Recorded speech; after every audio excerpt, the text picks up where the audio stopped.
Okay, why don't we begin? So welcome everyone to the weekly CREECA lecture. My name is Ted Graber. I'm the director for the Center for Russia, East Europe, and Central Asia. And as I mentioned, this is a regular weekly lecture series. We have virtual lectures during the academic year every Thursday at 4 p.m. Central Time for future events for the rest of this semester. Please do visit our website, which is simply creeca.wisc.edu. You'll see the events calendar pop up there. I will announce it next week, same time, same place. Our speaker will be Brian Taylor, who's a professor of political science at Syracuse University, and his topic will be Putinism and its discontents. So please join us next week and make sure you register in advance for his lecture via the link available on the CREECA website. A few logistical things before I introduce our speaker today. Please make sure, so our policies, we prefer that you ask your questions verbally, that is as opposed to putting them in the chat. So in the chat function, so please use the raise hand button under the participants key after the speaker is done with her presentation, and then we'll recognize you and have you ask your questions or make your comments live in person. Also, please do turn off your mics and cameras in the course of the presentation itself, so we don't put too much strain on the bandwidth, and also to avoid distractions. I also want to thank the Robert F. Burns Russian East European Institute at Indiana University, which is co-hosting today's lecture. It's a pleasure to work with our colleagues there at jointly hosting this event. And without further ado, then I'll introduce Professor Kathryn Graber, who's an assistant professor of anthropology and also Central Eurasian Studies at Indiana University. And she's a linguistic and sociocultural anthropologist, and she does research on minority language politics, on multilingualism, mass media, materiality, intellectual property in Russia and Mongolia. And I've had the fortune to have met Kate several times in the past. I know her to be a very dynamic speaker. We've been on panels together, and I've seen her present in various circumstances. So yeah, as I mentioned, she works on both Russia and Mongolia, and she's co-edited a book called Storytelling as Narrative Practice, Ethnographic Approaches to the Tales We Tell. She's published award-winning research in such journals as Slavic Review and the Journal of Linguistic Anthropology on Buryatia, among other topics. And since 2014, she's been researching how value is negotiated in the Mongolian cashmere industry based on fieldwork at sites along the commodity chain. She's been funded in her studies by the National Science Foundation, by the U.S. Department of Education Fulbright Hays program, and by the Social Science Research Council. Most exciting of all, I think it's fair to say, in 2020, her book appeared, and the book is entitled Mixed Messages, Mediating Native Belonging in Asian Russia. And that, in fact, is the title of her lecture today. So it's a great pleasure to welcome Kate, and I will turn the floor over to you.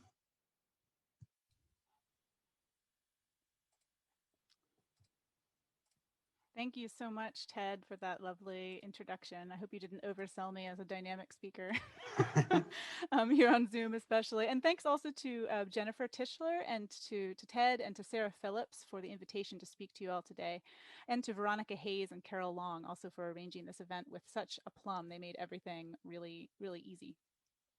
So I'd also like to thank the by now literally thousands of people who have contributed to the research I'm going to discuss today, most of whom are not credited by name in the book to protect their anonymity, but some of whom might be with us today. I don't see anybody yet, but you never know. That's the crazy thing about Zoom, right? Audiences colliding, it's great. So I want to point out, since both Wisconsin and Indiana have very active Russian studies projects, that the book that I'm discussing today is indebted to several area studies centers, including REI, and funding programs that have invested in understanding Russia beyond Moscow and St. Petersburg. And I'm going to share some slides so that I can make that point a little more forcefully.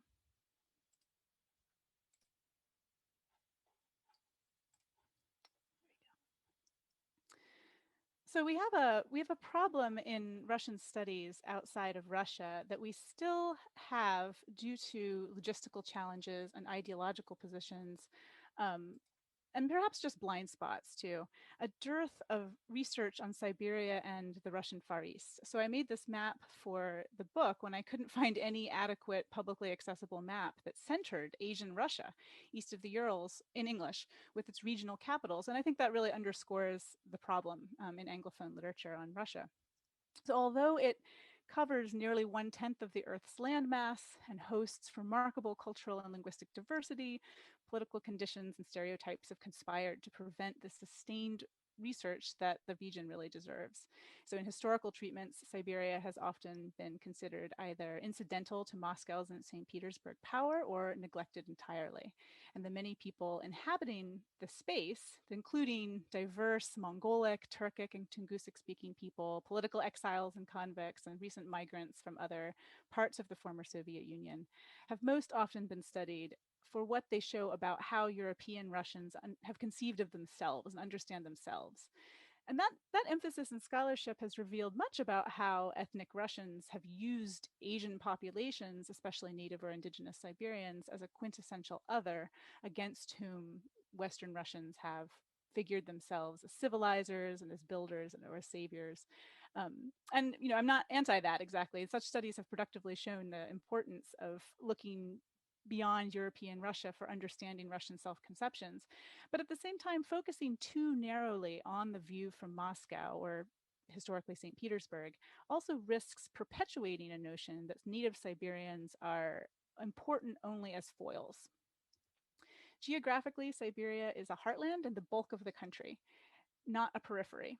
So, and Russia is mostly in Asia. So the question becomes then how this vast territory has become peripheralized and marginalized, and how it has become seen as a place to have only foils as opposed to the center that you might be conceived of as. So I really mean in the book to shift attention eastward, and with that move help us to see the Siberian and Far Eastern territories on their own terms rather than as an addendum to Europe or as a satellite of Moscow. And I think we need more of this. So if you're a student, I want to encourage you to look eastward, and if you're a faculty member, to encourage your students to look eastward to Siberia and the Asian 2/3 of Russia. So this part of Russia is disproportionately home to the so-called ethnic republics of Russia and to extreme ethnic and linguistic diversity. And that's what initially drew my interest as an anthropologist. So I'm going to talk today, I'm going to organize my talk today around 3 questions. What do people themselves take to be the substance of that ethno-linguistic belonging? What forms of national revitalization or linguistic and cultural reclamation are possible in the 21st century? And what can we learn from Buryatia about strategies of diversity and inclusion and their repercussions more generally? So what do people take themselves to be the what do people themselves take to be the substance of ethno-linguistic belonging? This is a picture of an event that I didn't write about in the book, but that encapsulates my answer to that question. This was the day of the Buryat language, the Dien Buryatskого Yazyka, which took place around the middle of my research in Ulan-Ude, which is the capital of the Republic of Buryatia. I'll show you a map in a second. This event featured children, almost exclusively racialized as Buryat, in Buryat national dress, singing songs, reciting poems, and performing national Buryat dances, very much according to the style of formal, formatted culture that will be very familiar to anyone from or in post-Soviet space. And the sentiment on the projection screen is Eche Buryat Chelemne Uyin Uyidim Munchebek, which is like, may our great Buryat mother language live eternally or for many years, from era to era, literally. So not incidentally, this event was advertised around Ulan-Ude more often in Russian, that is as Dien Buryatskого Yazyka, than by its Buryat title. And many of the attendees were what is often called by linguists semi-speakers, that is, people who know some of the language but don't control it well enough or across enough domains to be considered full speakers by other native speakers of the language. So the tenuous of knowledge here is also on display in the awkwardly rendered classical Mongolian script along the side here. The artist was a full Buryat speaker, but he didn't, like most full Buryat speakers, he did not command didn't control the vertical script. This is a script that has fallen out of use in Buryatia for the most part. But what greater demonstration of the vitality and the future of a minoritized language is there than children performing it on stage? And the attempt, with its infelicities, shows how much the event organizers seek a semiotic correspondence between youth, national dress, dance, writing system, and linguistic performance, the audiovisual display of vitality of the Buryat language suggesting a future for the Buryat people. Daily attempts to maintain and negotiate these kinds of correspondence are the substance of my new book with Cornell University Press that Ted just introduced. As a linguistic anthropologist, I was especially interested in how in Buryatia and in many other parts of the former Soviet Union and in former communist states, language has become the touchstone and often the battleground for much broader socio-political struggles. The primary way that language is available and materialized in people's daily lives is through conversation and mass media. So that is what I aimed to capture in Mixed Messages. The book shows how media in the Russian Federation's Buryat territories create and sustain a minority language public that plays an outsized role in ethno-national politics, but that nonetheless is rapidly shrinking and struggling to redefine itself in a new global era. So specifically, the book examines how authorities, activists, and ordinary citizens in Soviet and post-Soviet Russia have used media institutions to develop and maintain models of citizenship. It methodologically links institutions and the everyday. And what I mean by that is that most researchers studying mass media, not only in like our part of the world, but also more generally, select as their object either media producers or media audiences, or the texts and broadcasts and so on that are produced. And that's great. That can show how institutions hope to drive social linguistic change or how audience members interpret what's said on news programs. But I wanted to bring media producers and audiences together into the same framework and trace examples through the production and distribution process to elucidate how language and knowledge used and manufactured in institutional settings circulate from and into other domains of daily life. So I had to do it all. I had to link up those different sites. And the book also follows individuals. So the book follows individuals, including journalists and other media creators, but not only, across social contexts to see how they invoke different scales of belonging for different purposes at different moments. And I tried to do all of this using the Buryat language and Buryat territories of Russia as a kind of extended case study. But I want to emphasize that I think the same kind of what I mean by using the term case study in an anthropological project is that the same sort of methods could really be applied in another region of Russia. So I conducted long-term fieldwork in the Buryat territories over 5 periods between 2005 and 2012 for a total of 20 months. And then I continued with some digital ethnography in which, I'm not going to talk about that too much today, but what I found in a nutshell was that many of the same strategies for policing what counts as a good Buryat and who should be taken as an authoritative speaker of Buryat are being extended into the digital sphere. And most people are effectively re-territorializing Buryatia by insisting on physical linkages to the homeland, or the Rodina, as people often call it in Russian, especially in light of a growing Buryat diaspora. And that data from digital ethnography appears in chapter 7. So the Buryat territories lie on the Russian-Mongolian border in Asian Russia, about 3.5 days from Moscow by train. They include the Republic of Buryatia, which is a semi-autonomous ethnic republic at present, and 2 smaller territories, Aga over here and Ustorda, which were dissolved and merged into the surrounding Russian-dominated regions by administrative restructuring and federal recentralization during my research. And those mergers, so these have been dissolved and will no longer appear on those maps. Those mergers bear on my topic today because they raised the political stakes of speaking or of not speaking Buryat. So in discussions leading up to the dissolution of Ustorda, some proponents of dissolution claimed that the fact that most Buryats there no longer spoke Buryat proved that political autonomy hadn't actually worked to maintain an identifiable Buryat culture. And similar arguments have been circulated to justify dissolving the Republic of Buryatia. Not Aga, because Aga was a different case because it's actually has fairly robust language maintenance and cultural maintenance. But similar arguments have been circulated to justify dissolving the Republic of Buryatia. And although those remain mainly rumors, the threat of using language preservation as a criterion for ethnic political autonomy has inspired anxiety over the erosion of the principle of ethno-national autonomy. And that is an anxiety that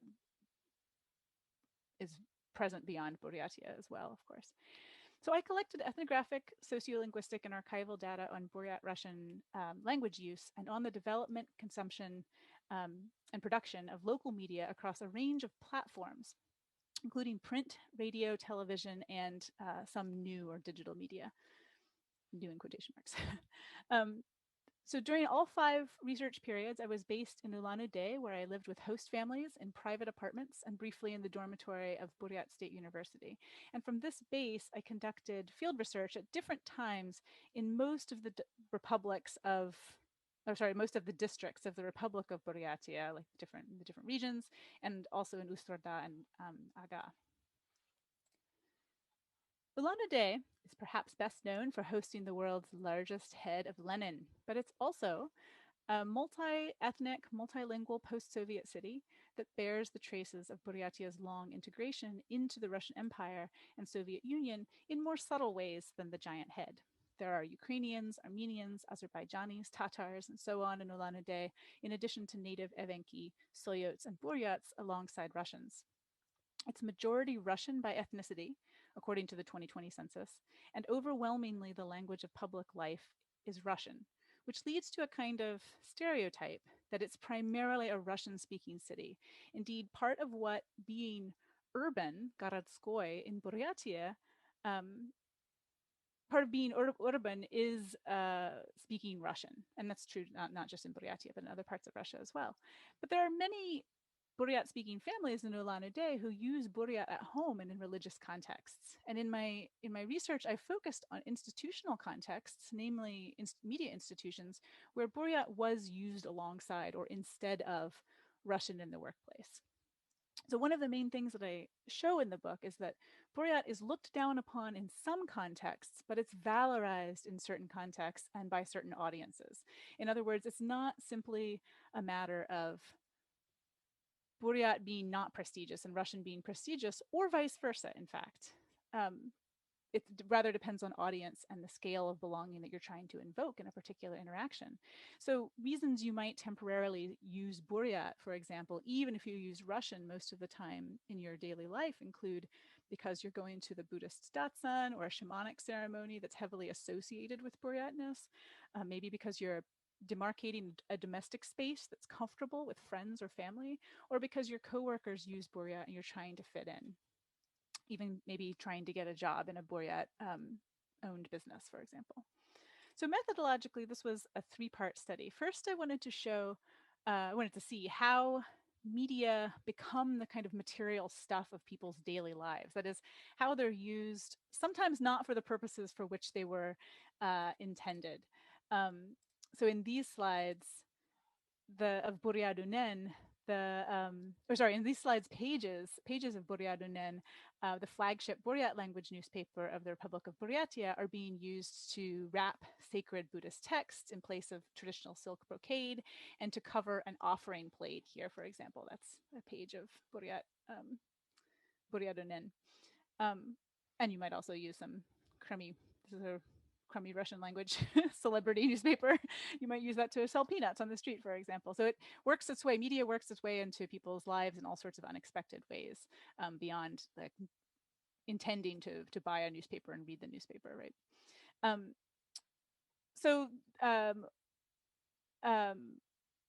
These are ways that Buryat might be, that media might be used in unintended ways. Also, for example, the way that YouTube videos might be produced for one reason and then become something else entirely. So this video was made by a babushka, not a Buryat grandmother, actually. She made a video of her grandson eating some meat and thought it was cute and put it on YouTube, or someone put it on YouTube for her. And the commentary about it started out as mostly like, haha, that's a cute kid, but became an opportunity for people to critique, even criticize the grandmother for speaking to her grandson in Russian with what they identified as a Buryat accent. Why doesn't she speak Buryat? They would say. Why? This is the problem. This is the problem, is that people aren't taking responsibility for, furthering their furthering the vitality of the ethno nation by not teaching their children and their grandchildren Buryat. Other people rushed to her defense.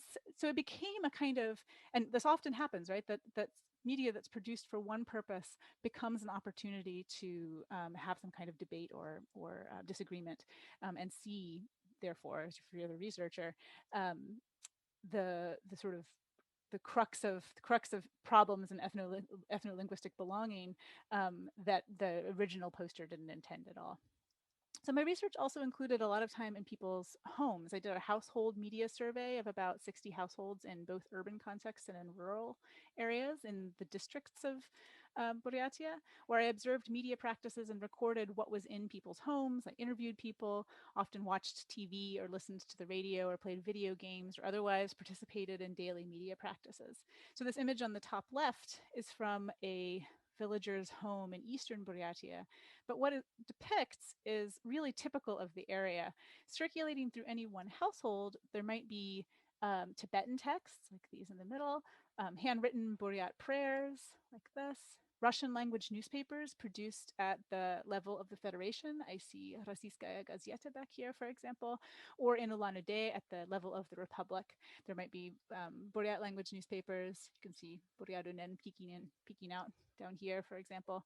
But then there's not a cell phone in this picture, but there might also be a cell phone running Facebook in Russian and English, really a wealth of multilingual media that are produced and that circulate at multiple overlapping scales and that are then experienced on a daily basis by people as a kind of melange of languages and styles and sources.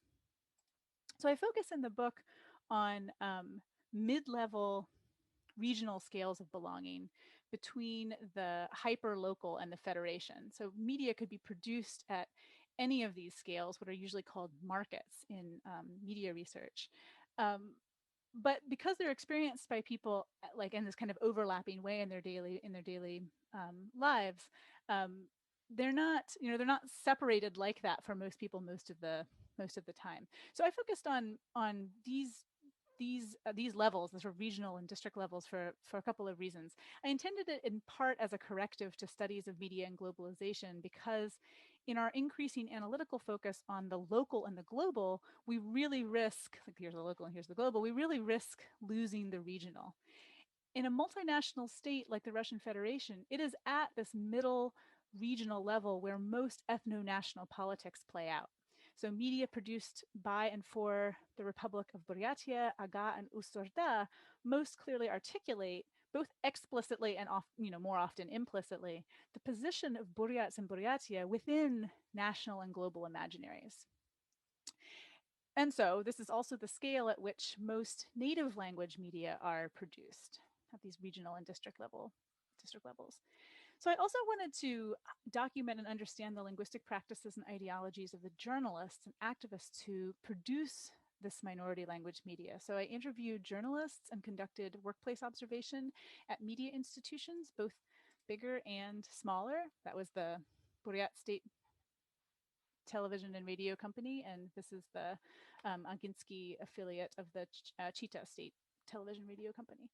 And wherever possible, I shadowed reporters and followed the editing process, including many occasions on which I was interviewed myself. So those became, in fact, some of the most important parts of research, because I got to see how teams of television journalists, for example, negotiate the relationship between Buryat and Russian, how they decided what would be in Buryat and what would be in Russian, what constituted a Buryat story and what constituted a Russian story, and how they convinced the members of the public to be interviewees, often when they were very hesitant to speak Buryat or on camera, or they just outright refused for some reasons I'll come back to in a second.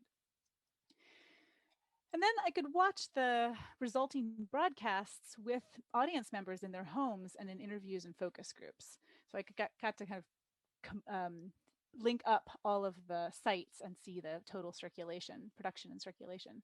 And finally, I did a lot of archival research. Buryatia has a robust and deep history of printing, both in early book printing in Buddhist monasteries like Kusunizyorsk and Songol and Aga, and in early print journalism with newspapers based in Verkhneyudinsk, Ulan-Ude's predecessor, that were run mainly by Jewish editors until the Bolshevik Revolution, actually.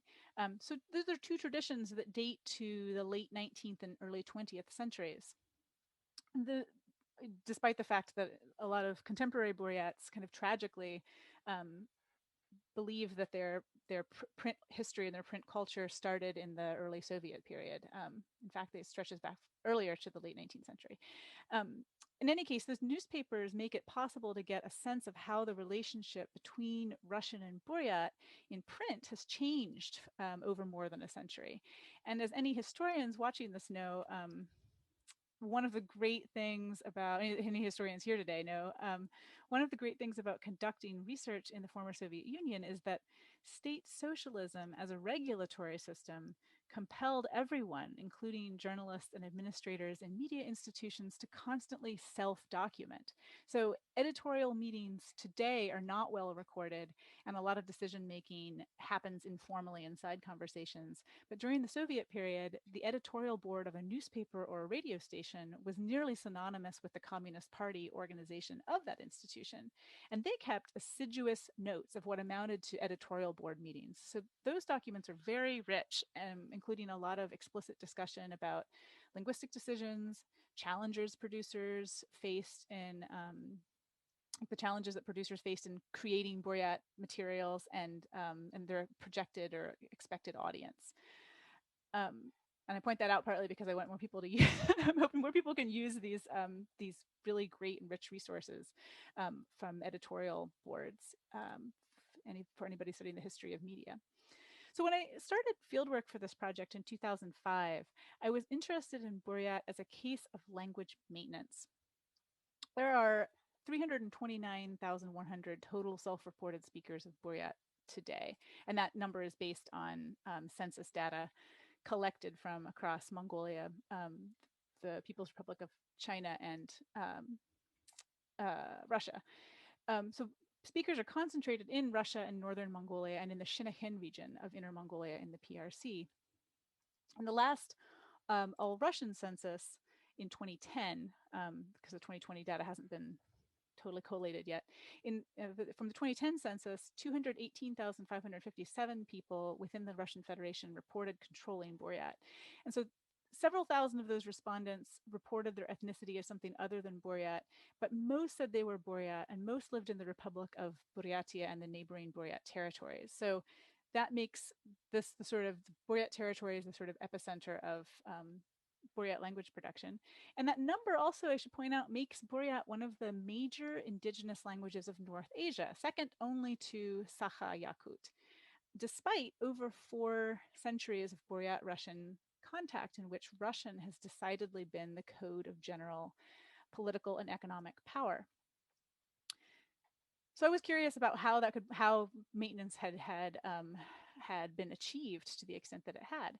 But it turned out that what I witnessed over those years was a particularly stark decline in the language. And by decline, I mean that dramatically fewer people were reporting knowledge of Buryat, and the language was overall being used in fewer contexts as well. From generation to generation, speakers in Buryatia have been shifting from Buryat, which as recently as the 19th century was a kind of regional lingua franca, to Russian. So in living memory, there have actually been 2 periods of dramatic language shift. So a sense of decline permeates most people's perception. One accompanied rapid urbanization and industrialization in the 1960s, when large numbers of ethnic outsiders came into Buryatia from Ukraine and the Caucasus and other Western parts of the Soviet Union, and everyone relied, understandably, more heavily on Russian as a lingua franca. So this period in particular produced what is now felt as a generation gap between knowledgeable Buryat elders and their Russian-dominant adult children. And the second major shift, rupture even, occurred over the years covered in the book. So in the 2002 All-Russian census, 72% of the total Buryat population of the Russian Federation reported knowledge of Buryat. But by the 2010 census, that number had fallen to 45%.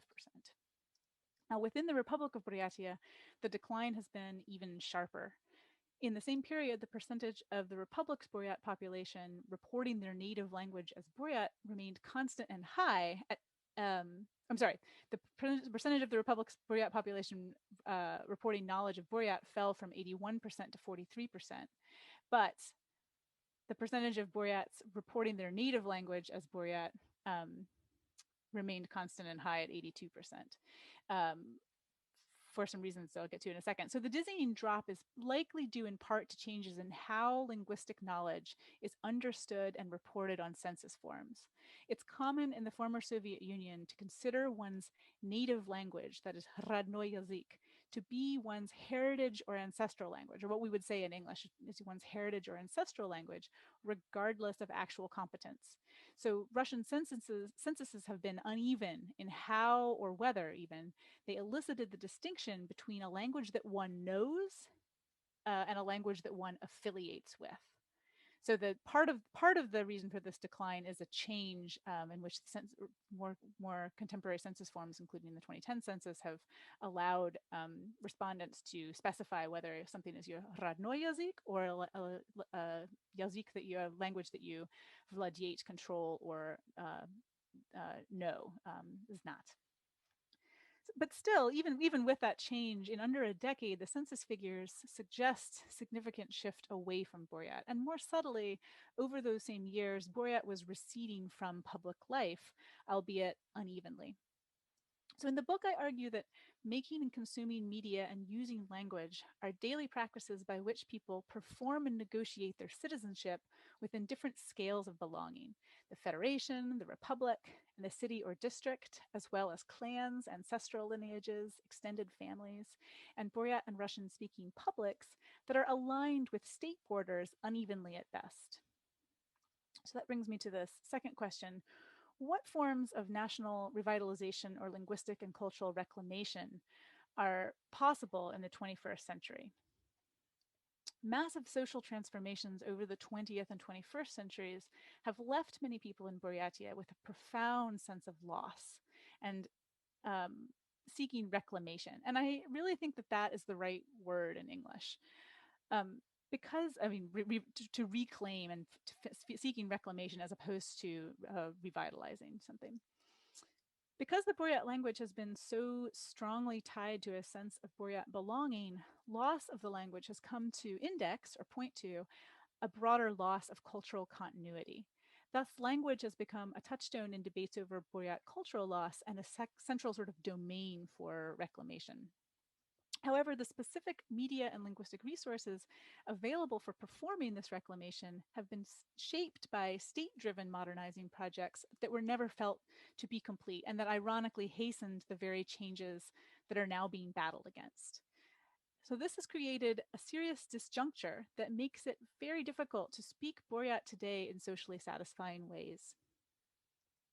Individuals reveal this disjuncture, which is to say they reveal the impact of past Soviet projects on their daily lives and their personhood in all kinds of subtle ways. The power of ethnography and of ethnographic writing is in showing that interplay between broad socio-political and historical forces and people's minute everyday interactions. So that's what I try to do in the book.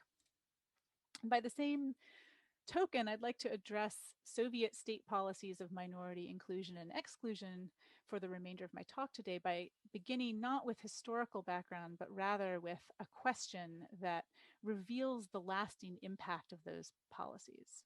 And this is especially in chapter 6 of the book. Why don't you know your own language? This is a question that is often said to people's relatives, to strangers, or sometimes people say it sort of silently to themselves or kind of mumble it. Sometimes it's said with sadness, sometimes with resignation or as a challenge or angrily. I have heard it said hundreds, if not thousands of times over the course of my research. The same question, why don't you know your own language? The first time I heard this expression, it was uttered by a sort of elderly um, babushka shaking her cane angrily at a young woman who stood in terrified silence like a deer in headlights who was holding a tray of meat dumplings. My friend Dorima and I were in a cafe outside Ulan-Ude, and two babushki two grannies speaking Buryat had tried repeatedly, to order. They tried repeatedly to order meat dumplings like these. Boza, from the two young women behind the counter. So these are boza, and the national origins of meat dumplings are hotly debated across Asia. So I'm not going to get too far into this, but the Buryat version looks like this. The, it's a national dish of Buryatia. Out of many other places too, with different names. The girls had understood the babushki's order, or at least they'd understood part of it, but they answered in Russian, and then the babushki replied in Buryat, to which the girls responded in Russian, until the babushki began like shaking their heads and tisking with increasing frustration, whereupon the girls fell mute. And my friend Dorima, sitting opposite me at our creaky little table, clearly did not want to get involved. She like instinctively ducked her head, peeking over the top of her steaming mug of milky tea to watch. As the babushki's voices grew louder, a hushed silence fell over the cafe, everyone's attention trained on the frozen girls. They were practically in tears, eager to please their elders and running back and forth from the kitchen, but incapable of responding in Buryat. So finally, the girl holding the dumplings broke the silence by setting the tray down with a clatter, splashing some tea onto the vinyl tablecloth. And the babushki began eating and chatting among themselves, and everyone in this crowded cafe returned to their own meals as though with a collective sigh of relief. Later, I had to ask Dorima about the tension in the room and about her own apparent fear of being approached by the elderly women. So this was really early in my fieldwork in 2005. I was thoroughly an outsider, and I did not yet understand how meat dumplings could elicit such terror. And over the next few years, I heard this expression many times. One afternoon, I was sitting with a television journalist, Tumakal Sayana, as she was reviewing recordings of an interview in Buryat to be edited for the evening news.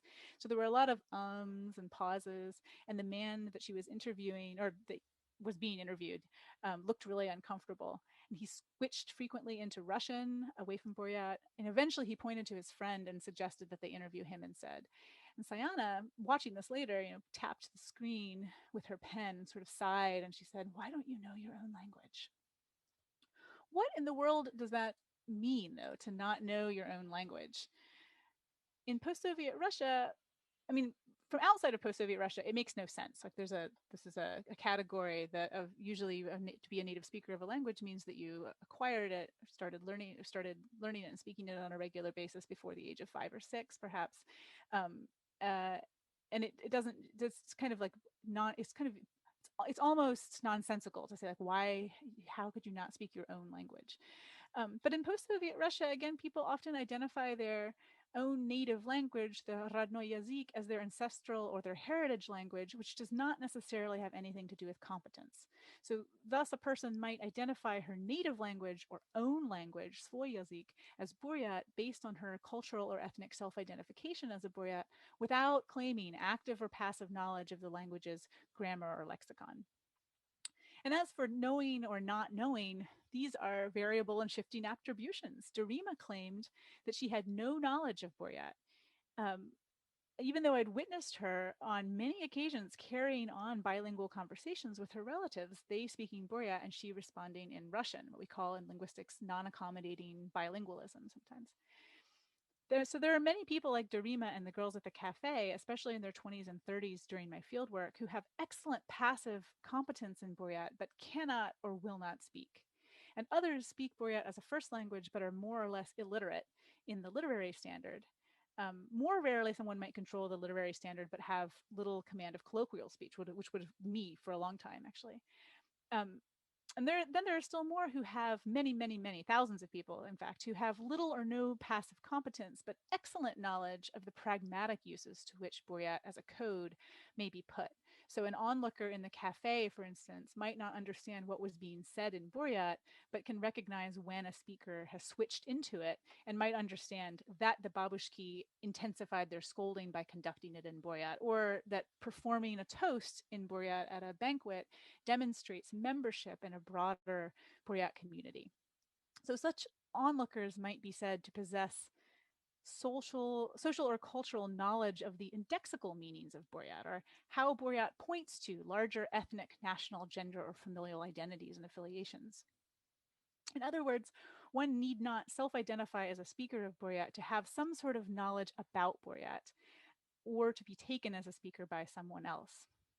So it's that possibility. It's the assumption that a person will speak Buryat in a certain way that creates problems for the girls in the cafe. Most of the time, they likely get along just fine speaking Russian. Buryat is not often demanded in public life, so it's difficult to fault them for being unable to speak, even though the babushki and many of their other elders certainly do so. So we have to ask about the processes by which expectations regarding the locations, uses, and meanings of linguistic practices are invested into persons, such that asking a rhetorical question like, why don't you know your own language, makes sense. As unlikely as it may seem in a cafe or at a rural banquet, the participants of such quotidian interactions are caught up in the same field of language politics as what is battled over in courts and legislative bodies, political speeches, and other forums of politics with a capital P. The questions are the same. Who counts as a speaker? Who counts as a speaker worth listening to? And who has the right to ask? These questions are all the more poignant and fraught in the context of dramatic social changes that are experienced not only as language shift, but as economic, cultural, and social shift as well. And when what is at stake is not only the future of the language, but also because of the particular role that the native language plays in Buryat cultural politics, the future of a minority language public that has long been taken to be the substance of the ethno-nation. Third, what can we learn from Buryatia about strategies of diversity and inclusion and their repercussions? This is something I want to argue is unique about post-socialist contexts. Um, it's the same global challenge of minority representation and vitality that's faced in post-colonial contexts around the world, that revitalizing or reclaiming a language is often seen as key to revitalizing a people and reclaiming ruptured social relations of one sort or another. But in Buryatia and in native Siberia more generally, it has to happen through Soviet-specific terms and institutions.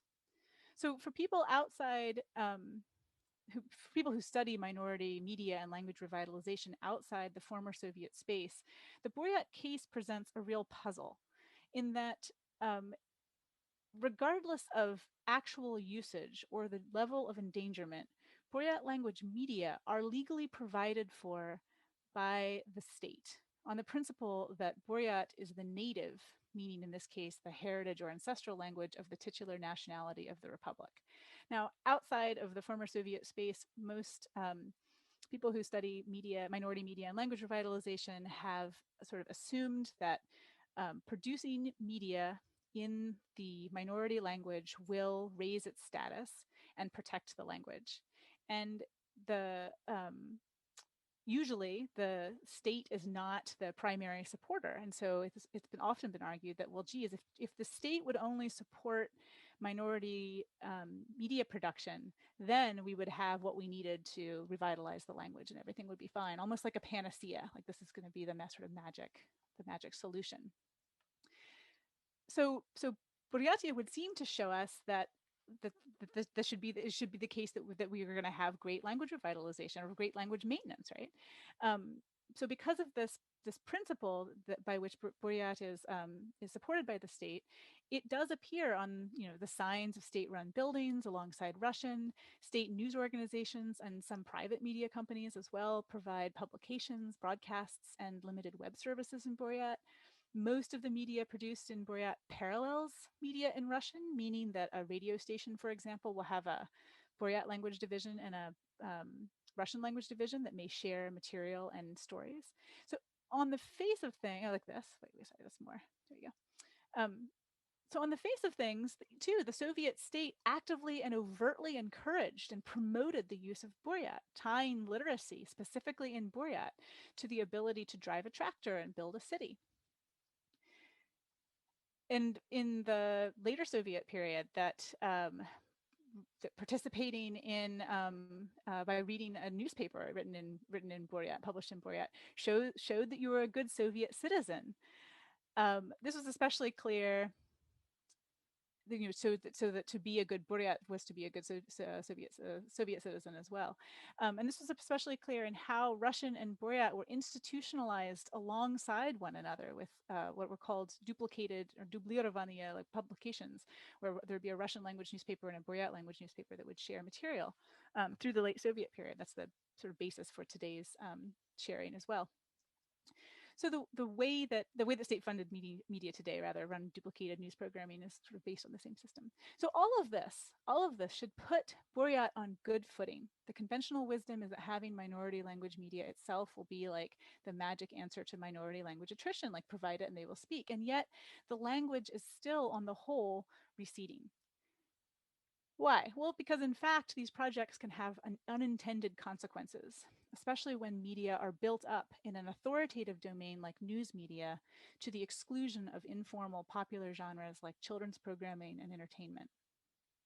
So it's partly that there's less media being produced in Buryat today than in the mid-Soviet period. And it's partly that so at the time of my field research, there had never been, for example, a radio or television station dedicated solely to Buryat language material. Now there's finally a radio station. There's always just been pieces scattered throughout the broadcast today.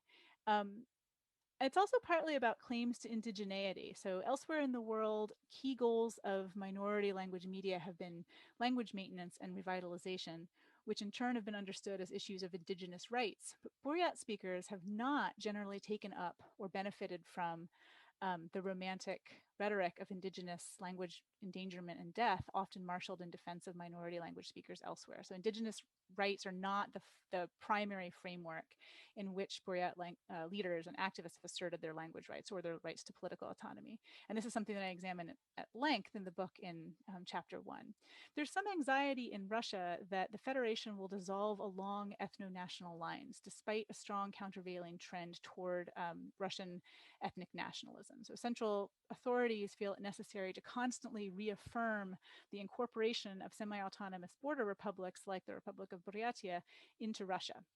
This was evidenced by the propaganda employed in the 2011 celebration of the 350th anniversary of the voluntary entry of Buryatia into the composition of Russia. So this slogan significantly recasts the story of a violent military conquest and moves the date of creation of a discrete territorial unit called Buryatia earlier by about 250 years. And those facts were not lost on the well-educated members of Buryatia's cultural elite who sort of grumbled about this in 2011 and sarcastically emphasized the word voluntary, Dobrovolnova, the 350 years of the voluntary entry of Buryatia into the composition of Russia every time that they said it. And perhaps this lack of local enthusiasm is why the campaign slogans had to be repeated on every building, billboard, supermarket, plastic bag, and other available surface this year, even when sometimes it made absolutely no sense. In exchange for using some version of the campaign slogans and imagery, you could get funding from the federal government during this campaign. The lavish campaign revealed deep anxiety on the part of federal authorities that was perplexing both to me and to the Buryats with whom I spoke that year because it seemed so unnecessary. Most Buryats have internalized a very pacifistic, if not passive, acceptance of their position vis-a-vis ethnic Russians. But the authorities sending this cash were correct to think that residents' ongoing identification with multiculturalism, and specifically Russian Buryat brotherhood, is a key centripetal force in regional minority politics. And specifically, it's helped and continues to help ameliorate opposition to the steps that Moscow has taken to lessen ethno-national autonomy, such as including replacing the president with a head and the mergers that I mentioned at the beginning of my talk. So in both on-stage performances and in everyday off-stage conversations, speakers invoke the friendship of the peoples, especially this popular slogan of the Soviet period, promoting interethnic brotherly love between all peoples of the Soviet Union. It was on that. It's on all of these, right? There's the brotherly love. There's the peasant and the peasant and the herder together. The friendship of the peoples was widely used across Soviet space, of course, but it took on special importance in Buryatia, where it remains a point of local pride and a powerful deterrent to physical violence, if not latent racism. And there are several reasons for Buryatia's exceptionalism on this count, which I could get into in the Q&A if someone is interested. But the upshot is that in the current century, the Buryat-Russian friendship, maybe we should say Russian Buryat here, friendship is part and parcel of Buryatia's identity, appearing everywhere from public service announcements about the year of the family to fashion and grocery store advertisements. And in this self-identification, residents of Buryatia often contrast themselves with what they see as stereotypically violent Chechens, parochial Chukchi, or chauvinistic Russians. They contrast the Republic of Buryatia with other parts of Russia where racially motivated hate crimes, directed most violently and egregiously toward Central Asians and Africans and people of the Caucasus and Asians, have become a sort of part of daily life. And whether that's, true or not, or as a stereotype or not, the fact remains that people in Buryatia and Buryats very much believe it, and so it motivates some re-territorialization. Buryats living in Ulan-Ude often cite the Azitophobia rampant in other parts of Russia as a reason to move back home. So reconfiguring Buryatia as a safe homeland in the face of rising ethnic Russian nationalism might risk privileging Buryat nationalism within Buryatia. And that is indeed a fear of some non-Buryats living in Buryatia who already complain of the stranglehold that ethnic Buryats have over government and certain industries. But the mitigating ideals of multicultural tolerance and pacifism are part of Buryat self-understanding, even if they're not always achieved. So this was evident in the reaction of Arsalan, a Buryat friend of mine, to a photograph that I had taken in Baikalsk, an industrial town and ski area right outside the boundary of the Republic of Buryatia. And I'll conclude with this example because it shows the limits of inclusionary practices really well. The graffiti says, "Россия для русских," that is Russia for the ethnic Russians. As Arsalan and I flipped through my recent photographs, he noticed this image and pointed to it as an example of the ignorant Russian nationalism that exists right outside the borders of the territory. Arsalan is something of a Buryat nationalist himself, so I sort of half-teasingly asked whether he would prefer that it say Россия для Buryat, Russia for the Buryats. Of course not, he said, offended by the suggestion. Either statement is anathema to a regional identity that elevates visions of multicultural statehood over ethnic political autonomy. And the graffiti also pushes against a tacit agreement operative in the Baikal region that Buryats will not demand more political autonomy as long as ethnic Russians refrain from being overtly nationalistic on Buryat territory. And as I say, I think that really illustrates the sort of boundaries of inclusionary practices, the sort of